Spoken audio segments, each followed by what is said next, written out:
Good morning. We'll do the exercise 9.2 in the textbook, and this is defining gossip.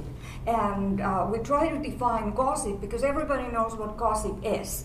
But what are the situational features that allow us to understand that, hey, this is gossip, and not just something else, not just somebody telling a story about a person, even though that may be included there, but anyway.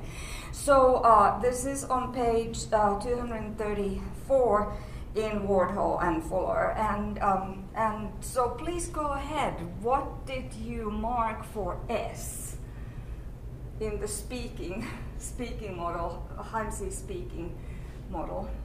I said it was like a comfortable environment during socialization.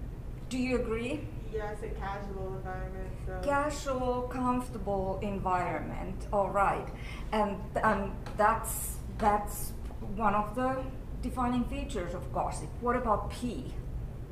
I said friends, coworkers, or family members with a common interest. So like people that were close to each other. Yes, yes. And did you have anything to add? We were discussing how one of the participants may be involved in what they're gossiping about, but not necessarily. Okay, all right, yes. But these are not people who are total strangers to each other. They need to have some kind of a connection in order to be able to engage in this kind of a speech event. And this is, by the way, to put this whole thing into a little bit of a bigger picture, after the spring break, we will be starting with pragmatics. And pragmatics is the study of language in context. And what we're doing with ethnography, ethnographic methods, ethnomethodology, and linguistic ethnography, we are kind of like looking beyond the sentence and seeing what happens in speech situations. Okay, so what about E?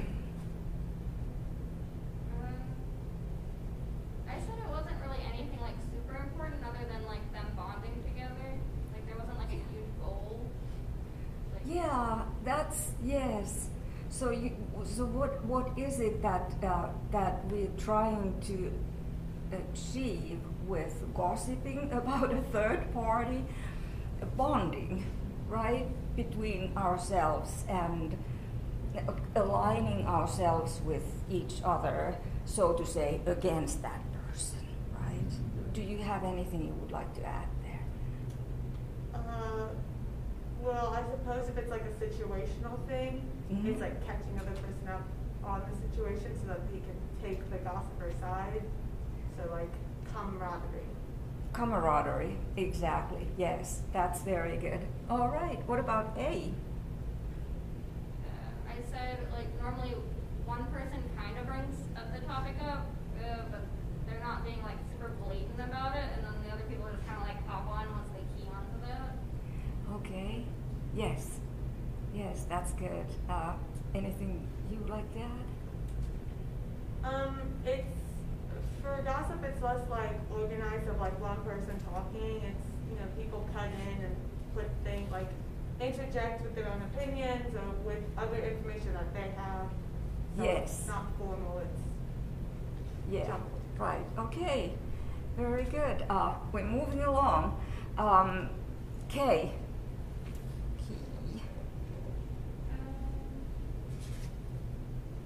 I went more on like the volume of things. So like if they're afraid that they're going to be heard, they're going to be quiet. And if they don't think they're going to be heard by anyone that's super important, they're going to be super loud.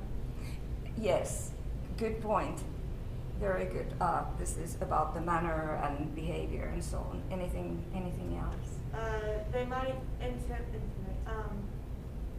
copy, might bring something, the person that they're talking about. So like they might use a different voice to talk about them, and then go back to their normal talking voice. Kind of mimic the person, and then she said this or he said this, and yes. So kind of to dramatize it, make it more interesting, make the story more interesting, because that's what we usually try to do with gossiping. The instrumentalities. I said it depends on how old they are and how poor they are. Because if you're old, you don't really understand technology that much, and then if you're poor, you can't really afford the technology. Mm-hmm. So they might not use stuff like Snapchat to talk about it, or Discord or stuff like that. Yes. Do people feel comfortable gossiping over in some kind of a textual form? Oh yeah. Oh yeah. Oh, Okay. Okay. Maybe I'm just so kind of You can't be paranoid overheard. about. Go on. So you can't be overheard unless someone shares the photos of the text. Yeah. So I mean, there's that. Yeah, and with Snapchat, you can see when someone screenshots, so you'll know who said it to them, if that makes any sense. Yeah. Right. And people are not afraid that this will go to somebody will forward this to the person who's being talked about. Yeah. So with Snapchat, they can't. Okay. Okay. Interesting. I clearly belong to the older generation who doesn't feel comfortable with all these things, so I just gossip face to face. And again, yeah. So it's interesting. Yeah. Good. Thank you. Instrumentalities. It can be oral or written. Norms of interaction and interpretation. I said that usually it has to stay within the group, all the participants that were involved in the gossiping session. Mm-hmm. And if someone finds out that you took information elsewhere, you're going to be the next person that they gossip about. Okay. So there's kind of an infraction if you. Yes. Oh, what about you? I think within the conversation, the norms are it's very casual to speak, and like I said, everyone jumps in, so it's not a very organized conversation, and it's okay to interrupt people if you have more important information to the topic. If you have better gossip, then you can definitely interrupt. Okay. Right. That's good. And genre then. I thought it was its own genre. Yeah.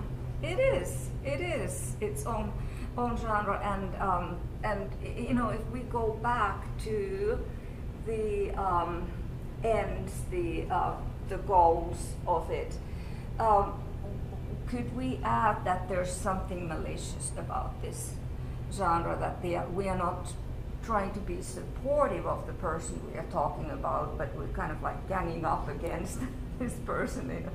So there's this malicious goal, in a sense, which helps us to bond, the gossipers to bond, but it's against that, aligned against the person who's being gossiped about.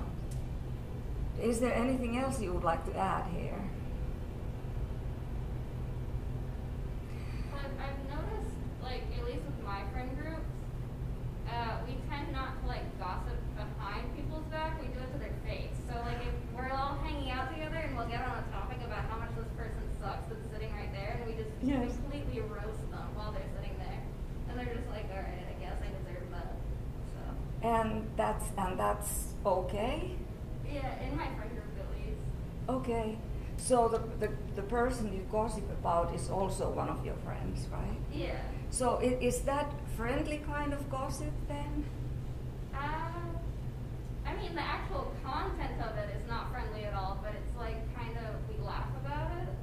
Okay. The intent isn't to hurt them, it's to be haha, you're an idiot, and this is why. Yeah. And Okay. they're aware that it's gonna happen, they're aware that this is a joke. And if you take it too far, you apologize. But it's friendly, jabbing at them. Yeah. Okay.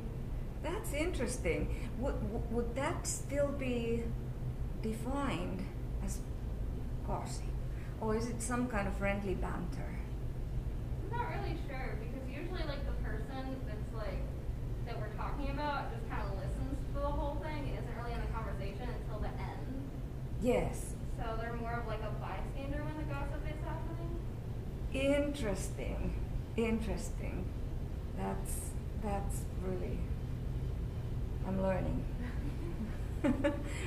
It's been too long since I had my, teenage girlfriends to gossip about other teenage girlfriends about. So that's cool. But the whole thing here is that, do you think that, well, of course, we all know what gossip is. We have this intuition. We know about various genres. We have an idea. We know exactly that this genre belongs to this speech event belongs to this genre, and that's kind of a no-brainer. It's kind of common sense. It's kind of common knowledge. However, when we start doing a breakdown like this, it helps us to define what the features of that particular speech event or communicative strategy or communicative situation is when we actually have to sit down and define all these 8 things about gossip or something else. And it might help us to define the difference between gossip and banter, for instance. I feel like banter there has to be like a back and forth. Yes. So it's mutual, whereas gossip it's one-sided. So it has to do with participants and their interactions within that situation. Yes, that's good. All right. Very good. Let's move on. And first, a couple of things about business for this class. Yesterday, I posted the instructions for the midterm, which is taking place this week on Thursday. First of all, make a note, everybody, no class on Thursday because you get the whole day to do that test. It consists of 2 parts: the multiple choice part that you will do on Blackboard. It opens at midnight on Thursday morning, the 11th, at midnight, and then you have 24 hours to complete the multiple choice part. That's part 1 by the midnight evening on Thursday. And you have 2 hours to do it, but you have to do it on one sitting. That's how Blackboard kind of works that way, and it's 25 questions, and that covers it covers 10% of the grade.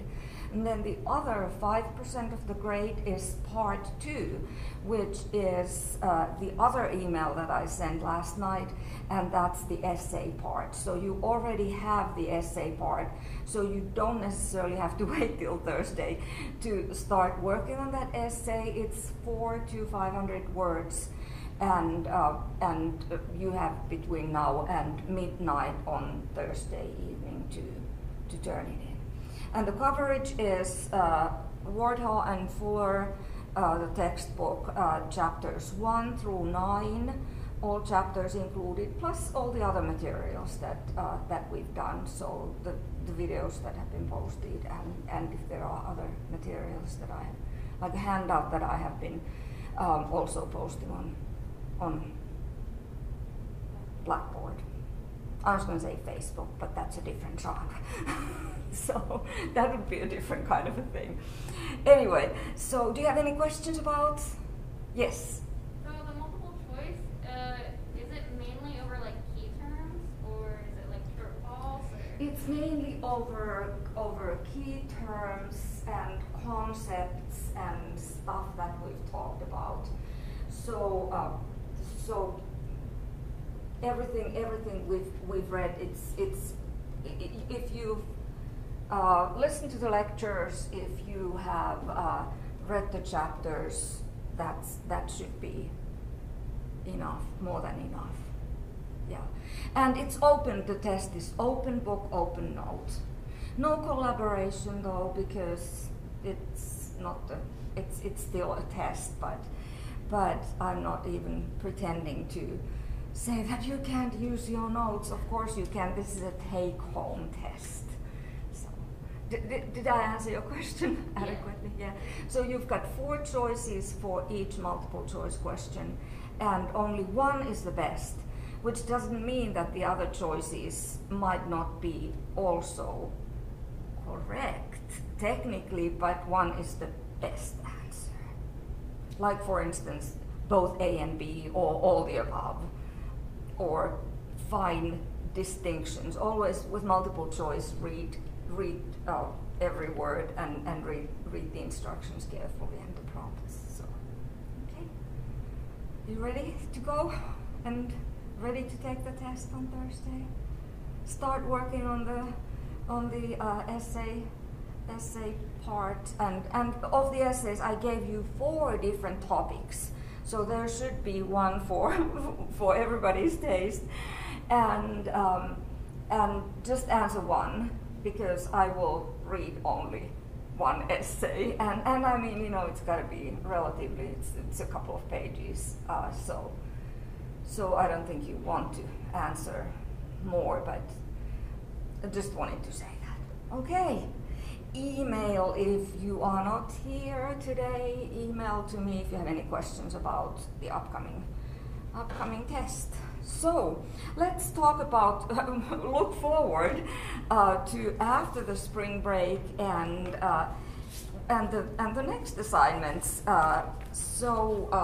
The midterm is going to be taken care of right before spring break. So in a sense, you can relax during the spring break from this class. Just continue with the readings. We're starting with pragmatics on the 23rd. So the next assignment after the midterm is then our 3rd and final exploration, which is on kinship terms, and that's due then on the week after the spring break. And then we'll do discourse analyses, and that'll be fun. Pragmatics will be very much fun. So will discourse analyses, and well, of course, you know, all the topics in this class I personally think are extremely interesting and fun. So, but then in a little bit before mid-April, we have the transcription assignment due. That also consists of 2 parts, 2 separate grades. And first, it's the transcription itself, and then the paper, the very short paper, 2 to 3 page analysis. You can call it a paper or analysis or assignment, whatever you want to call it. It's not long, but that's about your transcription, and then that is due on the 20th of April. So those are coming up, and we need to get ready for that. And the reason why I do want to talk about this before the spring break is that perhaps during spring break you will have a chance to meet with a group of people which you then want to, a speech situation which you want to record for your transcription assignment. And it may very well be that the first recording is not, it may need to be done over again. That's, you know, this is research. When you do something empirical like this, it means that it may not, something technical doesn't go right, or people are not talking clearly enough, or whatever. So you will have the week to kind of think about it. Of course, you can do it a little bit before it's due. However, I strongly advise that you give yourselves enough time to do the actual transcription, and that'll be only a minute that you will transcribe. So you have a handout. This doesn't show well at all, but you have a handout, and I will also post it. Now that's a little bit bigger. All right, so here's some general advice for the transcription assignment. You read in chapter 9 about the ethnographic approaches in sociolinguistics that people use naturally occurring conversations as research data to approach sociolinguistics from that ethnographic point of view. And this is also the method of discourse analysis and conversation analysis, where we get our data not by the means that in the Labov studies where you have, or the dialect studies where you interview a lot of people, you record how people say some particular word or what have you. No, what we are looking at is a stretch of discourse, and we are looking at what's happening in that discourse, and what that discourse is perhaps telling about the world. So that's kind of like how language reflects the world, how language reflects people's relationships, for instance, how language reflects people's attitudes, power relations, and so on and so forth. So there's a multitude of things that we can gain a window to by doing an analysis of a naturally occurring conversation.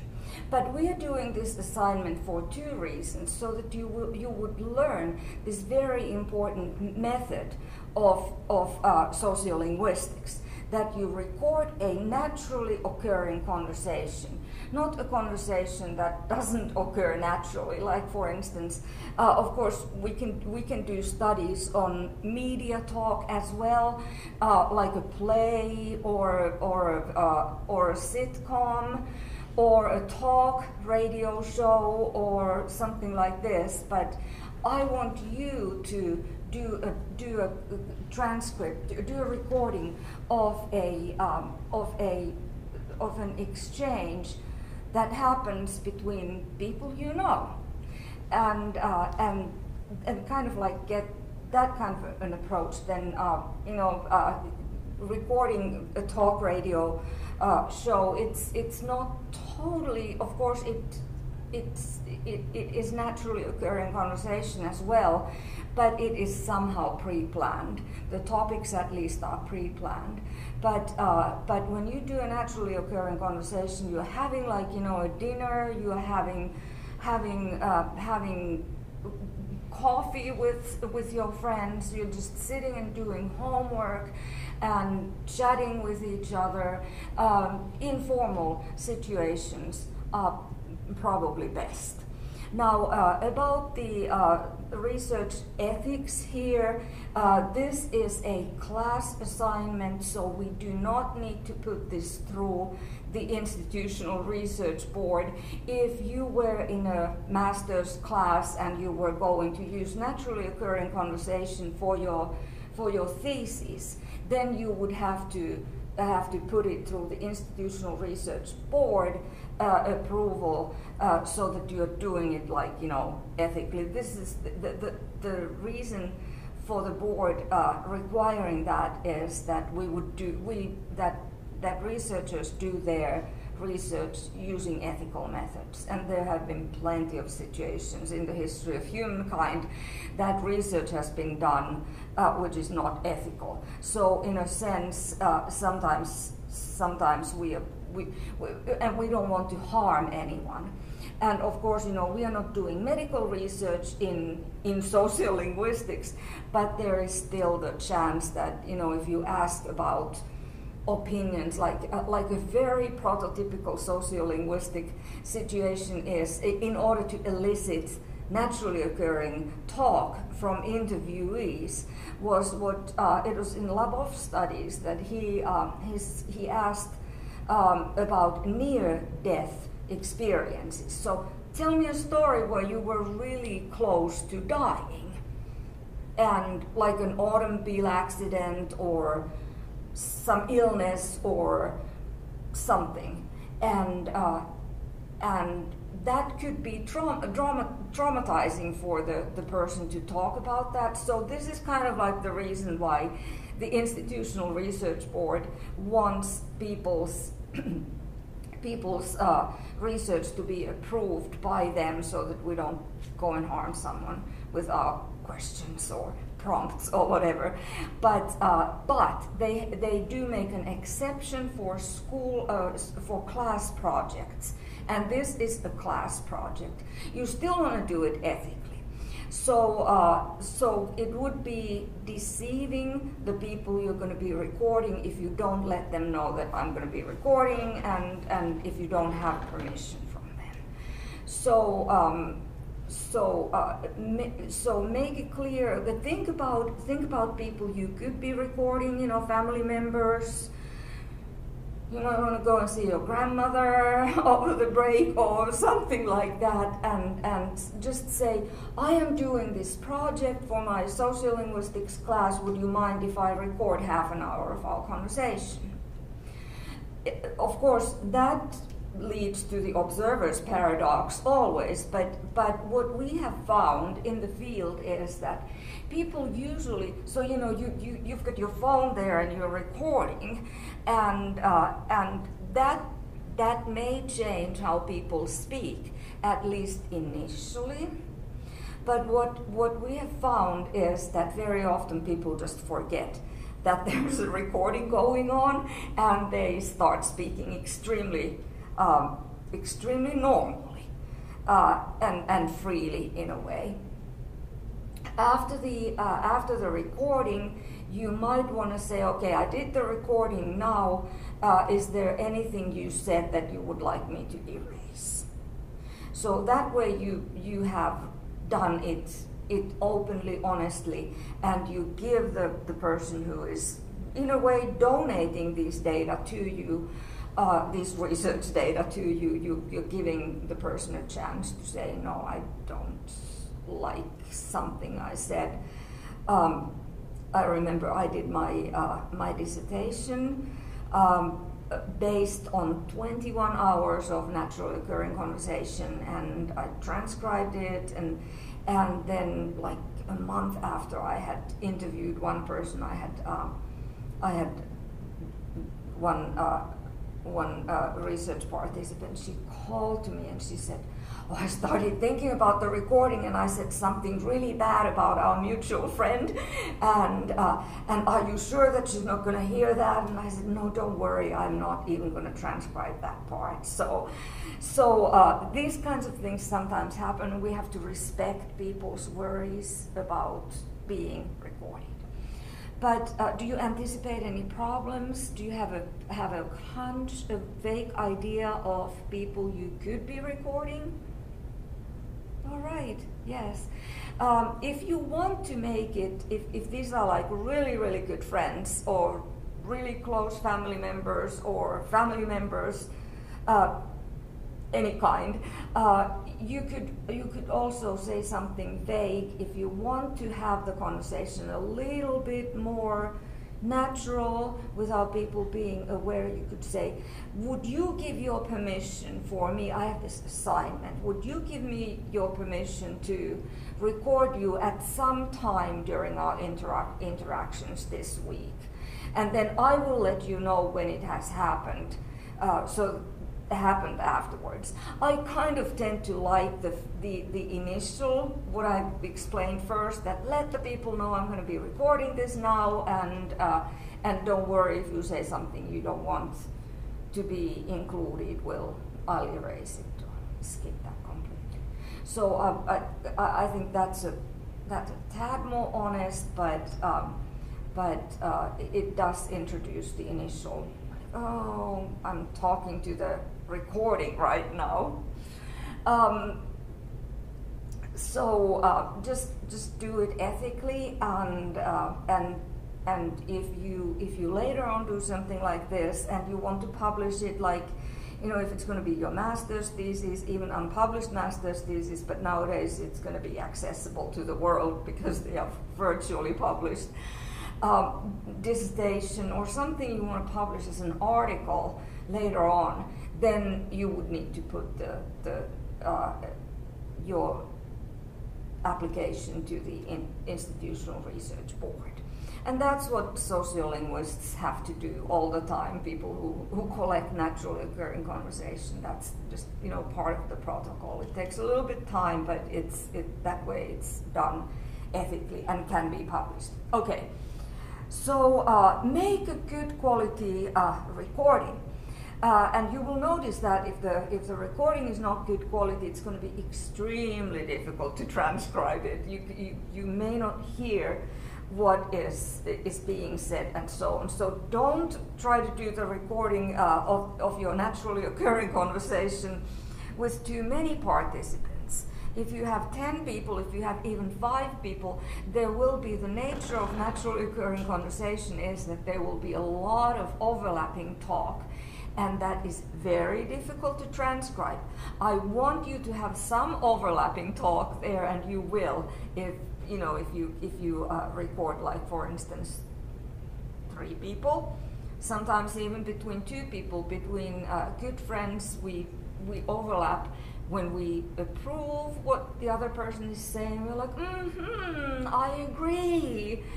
And that may be overlapping. And that just is very time consuming to transcribe, and if there are the more people there are, the more difficulties there will be for the transcription task.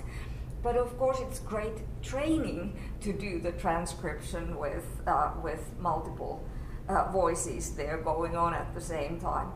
But don't, I would say 3 is a good number. You can do it even between 2, but then your own participation is going to be kind of prominent.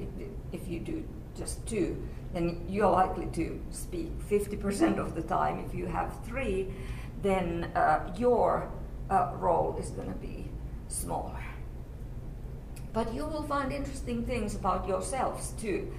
So also another thing to note is don't make this recording in a noisy environment, like in a restaurant. Well, we don't much go to the restaurants now. There are not many football games, but I'm talking about the world to come at some point. But if you have like music on at the background, you can have it kind of like turn it down, so it doesn't make it difficult for you to transcribe. So record enough conversation, and I would say about 30 minutes.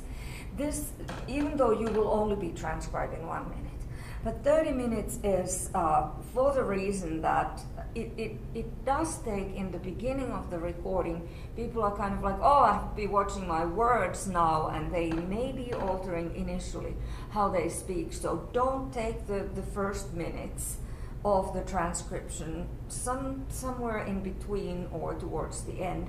People are more likely to have to be paying less attention to the fact that you're recording it. So that's, but 30 minutes also, it gives you enough data so that you can then choose that interesting minute from that conversation.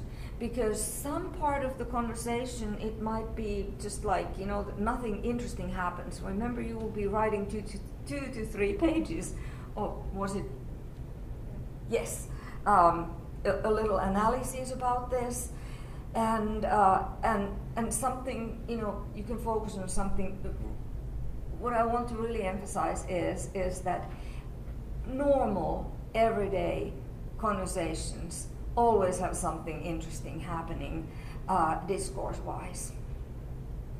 It was just yesterday when my husband and I were talking about something really trivial and normal, and I started to tell a complementary story to complement his story, kind of like match. Okay, you tell, this is your story, and I'm going to tell a related story. And I started talking about it, and he didn't realize that I started talking because it was overlapping talk.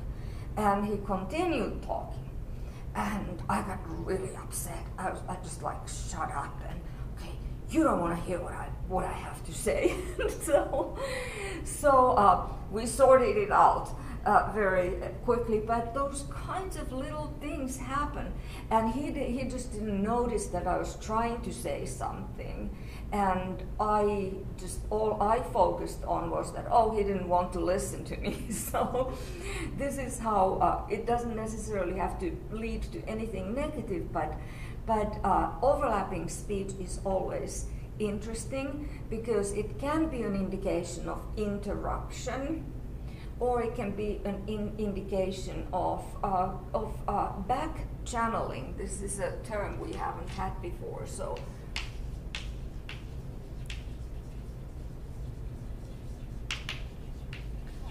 back channeling is when we are like, yeah, I agree, And the indication of back channeling in conversation is that the person is supportive and wants and understands what the other person is saying and wants to kind of like support that other person in what that person is saying, and that is often, most often, it's overlapping speech, but then interruptions also take the same form of overlapping speech. So overlapping speech can be either interruption, which is not good, or back channeling, which is good.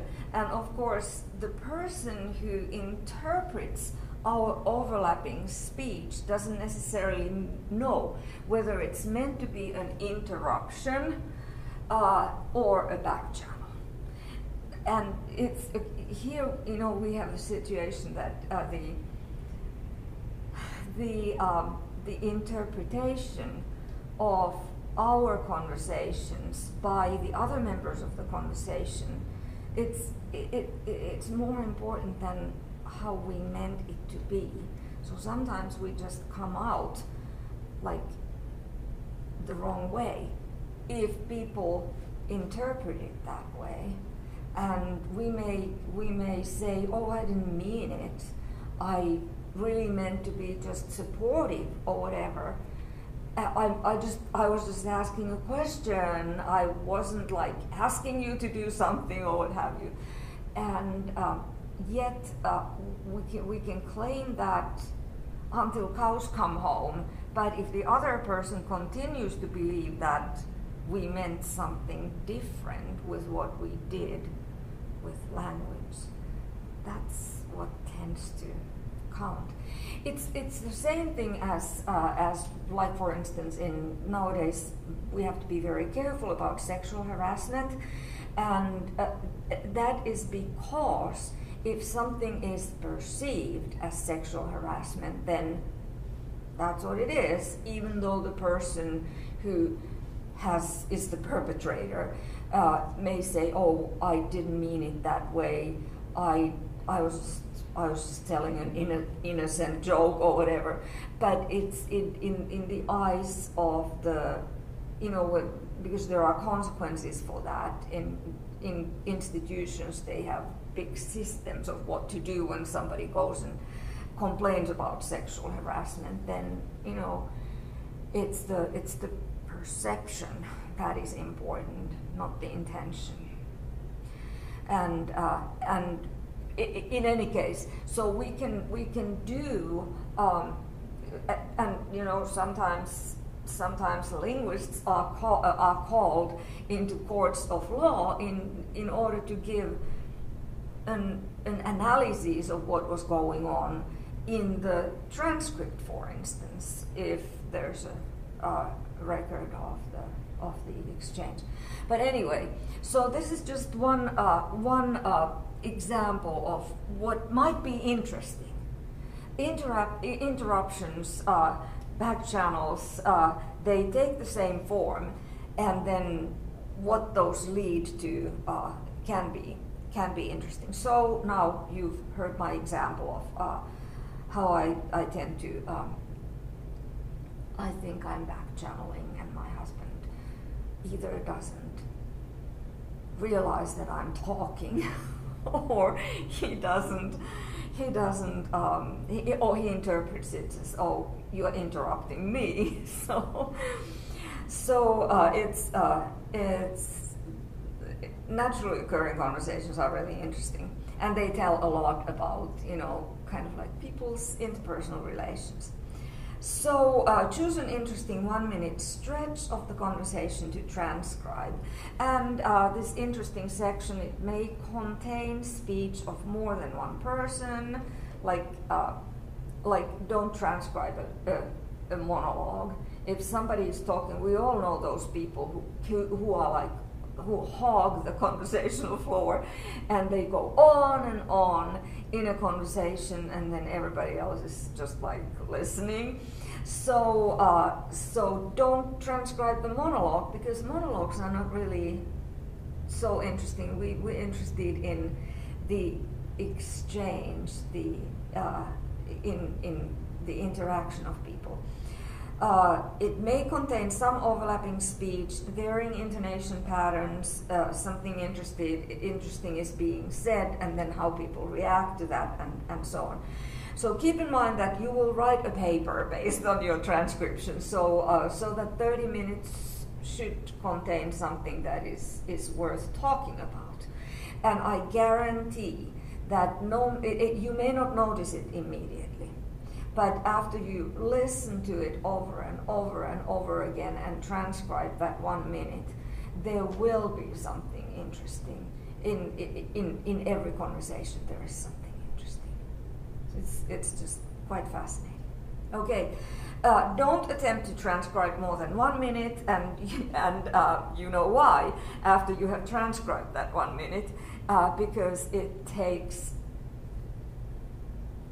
can take hours to get it transcribed. That's why I'm saying, because we're doing a very close transcription, not just words, but you will be indicating all the pauses, measuring the pauses, all the overlapping talks, all the latching talk when somebody talks, stops talking, and then the other person starts talking without any audible pause in between.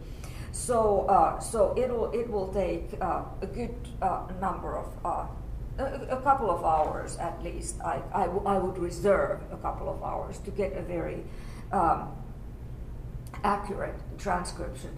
I will actually be grading these for accuracy, because we are practicing. You're practicing to become sociolinguists, discourse analysts. So this is a method that one of the goals of this class is that you learn to do something like this. So I'm asking you to submit your sound files also to me, and then the text of the transcript. I'll be comparing that. And it's all going to be confidential, obviously. So, yes. Did you want like the whole 30 minutes or just No, 1 minute? just a minute. Okay. Just that 1 minute. So you would need to clip that 1 minute and save that as a separate sound file. Otherwise, I will be looking for that minute, and that has happened. So where is that 1 minute? Where does the transcription begin? So just that 1 minute. Excellent question. Thank you. It's going to help me a lot. So in that sense also, I don't hear the whole conversation. It's just that one part. So make an accurate transcription. Don't skip any words. I've underlined the word any, and this is also based on experience that I have had students turn in transcription assignments, and then I listen to that 1 minute, and there are 4-letter words that have been left out. So we're linguists, and we look at language like a chemist analyzes components, chemical components. They may smell bad, they may be poisonous, but nevertheless, a chemist puts on her gloves or his gloves and analyzes those substances, and that's the same thing we do. I will not be offended by the language at all, because language is language, and we're taking a neutral stance to the language. So If you yourself will skirmish about transcribing 4-letter words, don't choose that minute where they appear. So, but if they do appear, then they are part of that transcription. Yes. It talks about using like all caps for emphasis. What if the whole conversation is like yelling? Oh, what if it's then it would be like don't record a whole yelling conversation if it's difficult to transcribe. If it's in a way that would be an interesting conversation, because what does it tell? What is going on? Because we do these things with language. What caused that yelling, for instance? And then, that could be analyzed very kind of interesting, very, very interesting analyses could result from that. If it's yelling, you would write that in capital letters. So, yeah. But, and sure, if you can hear the words that are being yelled, that would be fine. It's life. So, okay. So don't skip any words, even the bad words. If you don't hear something, indicate it using slashes. So if you don't hear, and there will be these kinds of things, even in a minute, there's a word that you don't really hear. It was said with such a low voice, then just put a question mark there. Of course, you don't want to have a recording where you have 100 question marks. Then it doesn't make any sense to choose that kind of a segment there. If you are uncertain of what is being said, indicate also that. So you think that the person said, "Oh my goodness," but that is said in such a low voice that you can't really hear it completely.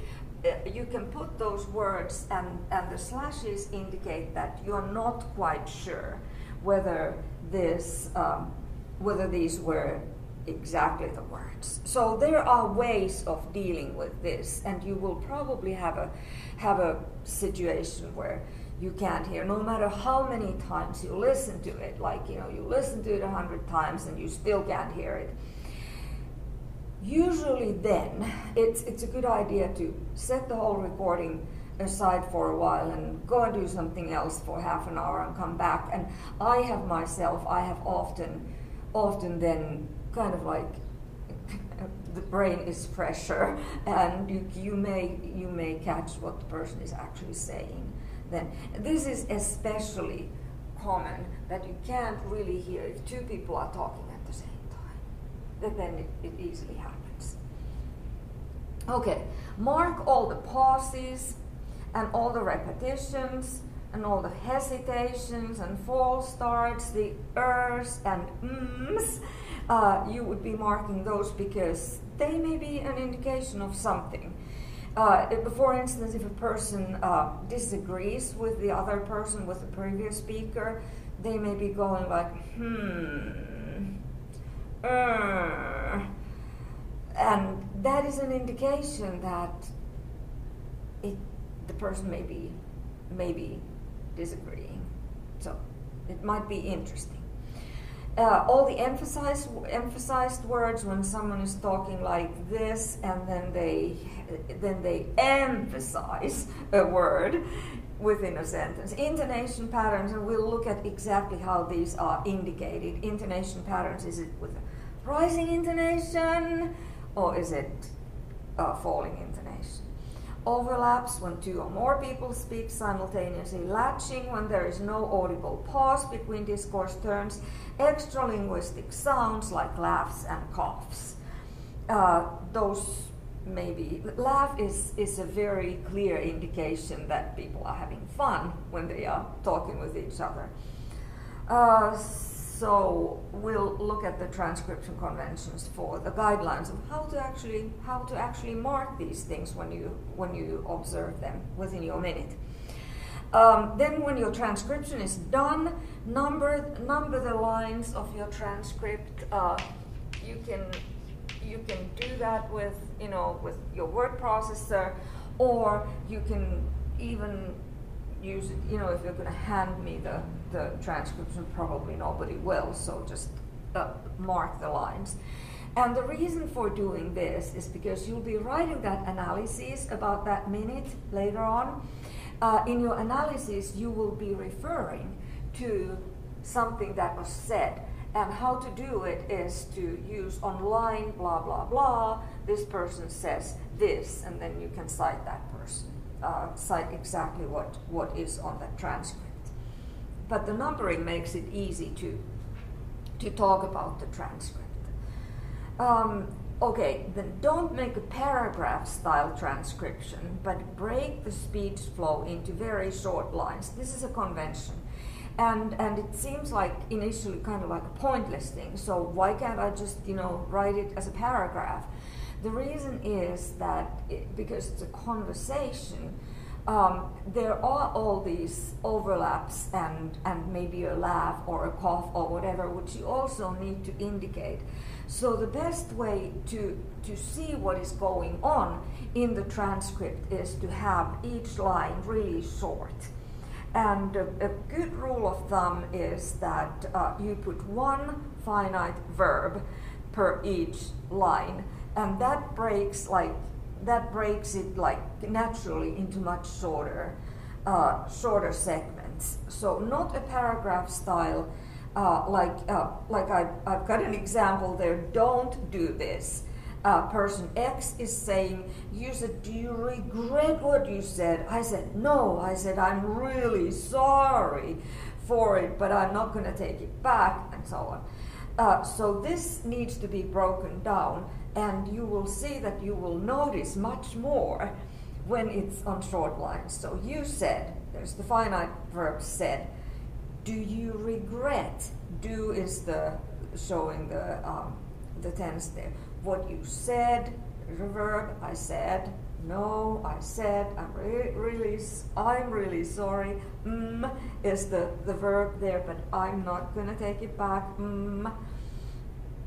And so you will see kind of like if you look at this same segment broken down in 11 lines as opposed to 4 lines, you immediately see a lot of what is going on. This is very animated conversation. You said, do you regret? And really sorry, I think. So it's kind of easier to see that there are these emphasized words, and that's always an indication of something interesting going on. This particular one came from a quarrel between, it was a student transcript, came from a quarrel between a boyfriend and a girlfriend, and with their permission, obviously. So anyway, so break the flow into short lines. A rule of thumb, one finite verb per phrase, like washed or was, had given, maybe sleeping, had been challenged. One of those per line. So that ensures that the lines become short. Yes? If someone says someone's name, do we change it to whatever their marker is, or do we put their actual name in the transcript, or?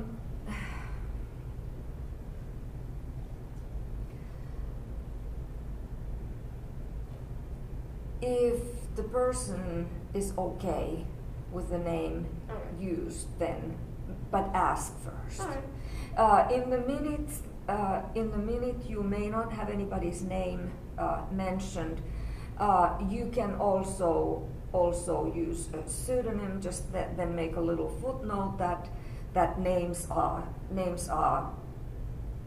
pseudonyms in order to protect the speakers or the spoken about person's identity. So So you have to do it ethically. If you want to use a person's name, then you would get the person's permission.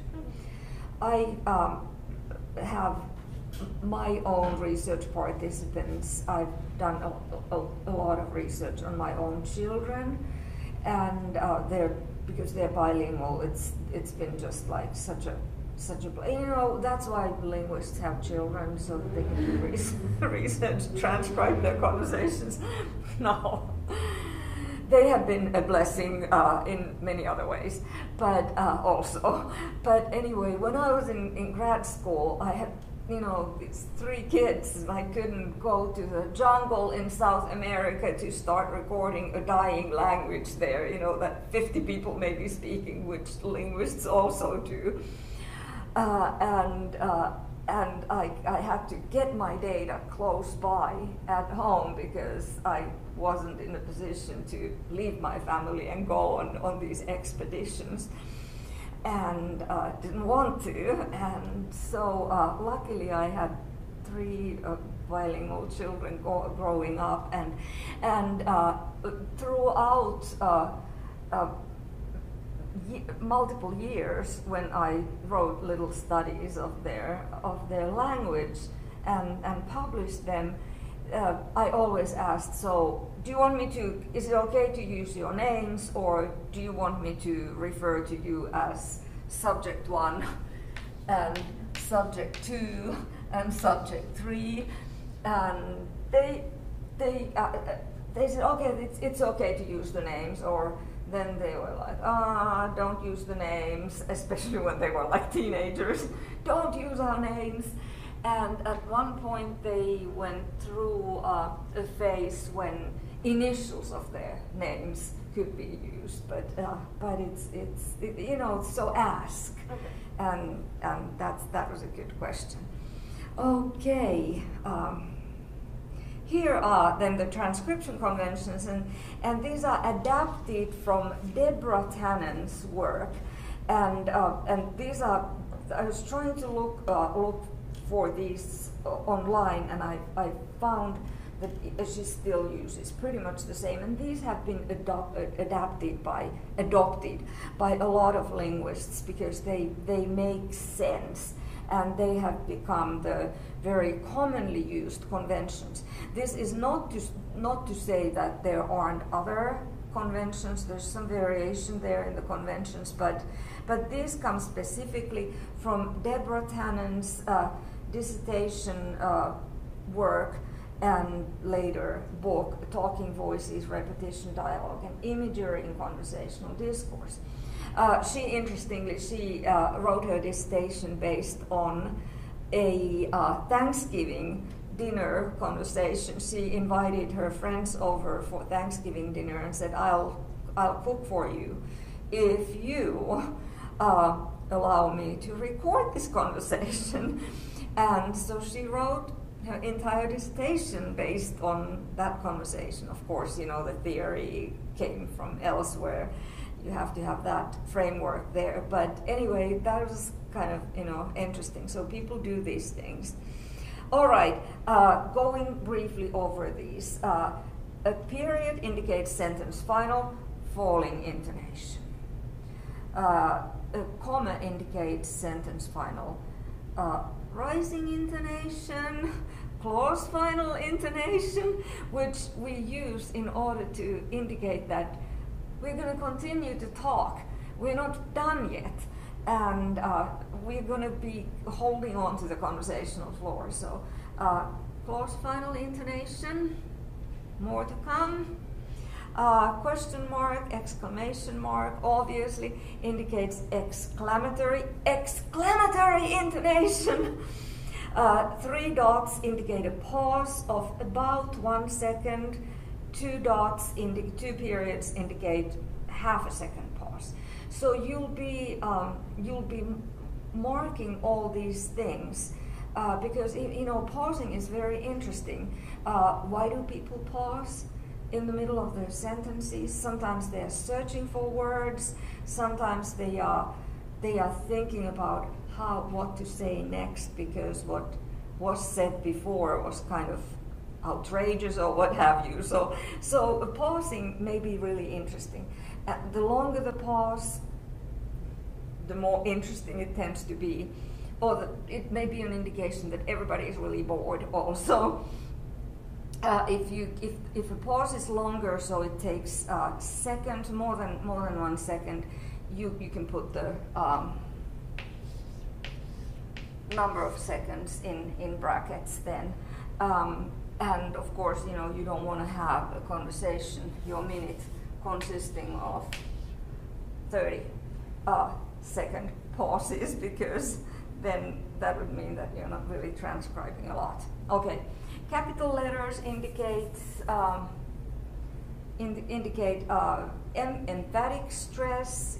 If one word is said emphatically, then you can capitalize that. If there's like one part of the word that has the emphasis, then capitalize that part of the word.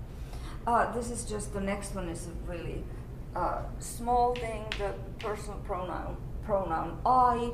If it's emphasized, then you would put an accent on top of it, because it's already in capitals, you can indicate it with caps. So accent on words already in caps show emphatic stress, meaning I personally don't agree. I don't want to go there.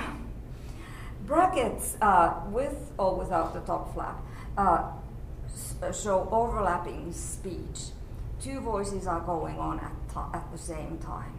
So here, brackets with or without top flap show, and then there's a little bracket here, like this, in front of simultaneously. This means that the last part of show and overlapping speech was said simultaneously as the word simultaneously, okay? Does that make sense? So, yeah. And then brackets with top flaps indicate latching. So we have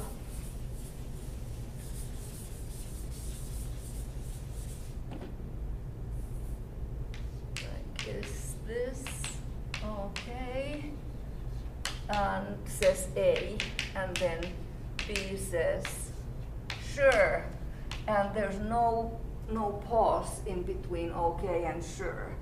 Then that would be latching, and you indicate it with this kind of a thing. It is possible to find this in symbols and this in symbols, and then you put those together. But if you can't find them, you could write it with handwriting, and then just scan it and send it to me like that. Okay. So latching, no perceptible interturn pause. Colon after a vowel indicates an elongated sound, like for instance, he was mad. That's a different thing than he was mad, isn't it?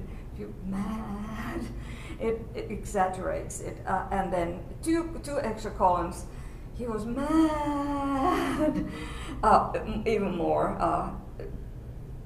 emphasis there on that particular word. If you quote someone and then he said hi, you put hi in quotation marks. It's quoted speech. Words in slashes, we already talked about that. That's uncertain transcription. Slashes including question mark, a totally inaudible utterance or word. Parentheses indicate parenthetical intonation. Lower amplitude and pitch plus flattened intonation contour. Like, would you like to have some more coffee? When you're having a conversation and then somebody's serving something. So that's usually parenthetical intonation. Uppercase A indicates pronunciation of the indefinite article A as A. That's a minor thing. Like, I read a really good book. Arrow at the right hand of the line indicates that the speaker's turn continues. So look for continuation on succeeding line. Okay, here we have an example. I'm really happy about this I'm really happy about this new turn of events. Okay. It's interrupted by B doing back channeling at the same time as A is saying about. So B says, and yet to indicate that A is not stopping, put that little arrow there at the end of the A's first line. And in your paper, when you refer to your transcript, you can use the following conventions. Left arrow highlights keywords and phrases. For instance, if you include a short illustrative passage of your transcript into your discussion, into your analysis, then you can refer to that particular line by saying, like, line 2 is another instance of overlapping back channeling, and then there's when you bring in examples to your little analysis and discuss it. So you can show here not only by referring to line 2, which would be clear enough, but you can also add that little arrow there that the reader immediately shows that that's the line that the author is talking about. Underlining highlights keywords and phrases and like in the example. The last page here is actually something that I want to go over when we talk about intercultural communication, but I included it here to be just like an example for you. There are a lot of arrows because this is an excerpt from one of my articles where I was talking about lines 3 through 6 and 8 through 11 and so on and so forth. Actually, there are so many arrows that they kind of like, they're not really doing much of the work, but anyway, I followed the same practice I followed for the other examples where there weren't that many arrows. But here there are two speakers, A and a subscript F, and this is a Finnish speaker, and then B, a subscript E, which means that this was an English-speaking person, and we'll look at this in detail, but this gives you kind of like an idea. So I've got the latches and so on, emphasized words and so on indicated. So you get an idea of how to kind of like do that transcript. Any questions? Okay, thank you.